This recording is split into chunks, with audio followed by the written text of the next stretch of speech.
Premièrement, il faut le boire avec de l'eau tiède parce que l'eau tiède va permettre la stimulation de la digestion et du foie, alors que l'eau froide va bloquer la digestion. Surtout qu'on le prend en principe le matin.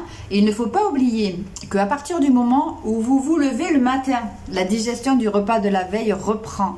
Donc si en plus vous allez faire un petit déjeuner conséquent, ça sera le petit déjeuner sur la fin de la digestion du repas du soir et presque une double digestion. Donc, alléger au maximum le petit déjeuner, voire de ne pas en prendre et laisser la digestion du repas de la veille se faire tranquillement.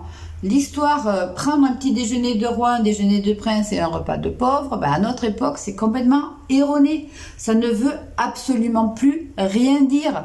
On passe notre temps assis derrière le bureau, on ne marche presque plus, on ne fait pas de travail dans les champs, de travail physique. Le seul effort physique que nous fassions, c'est d'aller à la salle de sport. Donc c'est une histoire là, il faut complètement l'oublier. Si vous avez un système digestif sensible, que vous souffrez d'ulcères ou de reflux gastro-œsophagien, évitez vraiment le jus de citron le matin et aussi si vous êtes frileux. Alors bien sûr, c'est de l'eau tiède, pas de l'eau chaude, parce qu'autrement vous allez détruire complètement la vitamine C. Le jus de citron va réguler le pH et booster votre immunité. Donc pour faire très simple, ce qui nous intéresse nous, c'est la digestion et la stimulation du foie.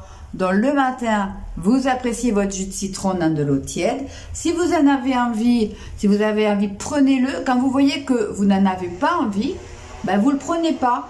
Et ça veut dire que votre organisme n'en a plus besoin, il n'en a pas envie. Il faut absolument apprendre à écouter son corps.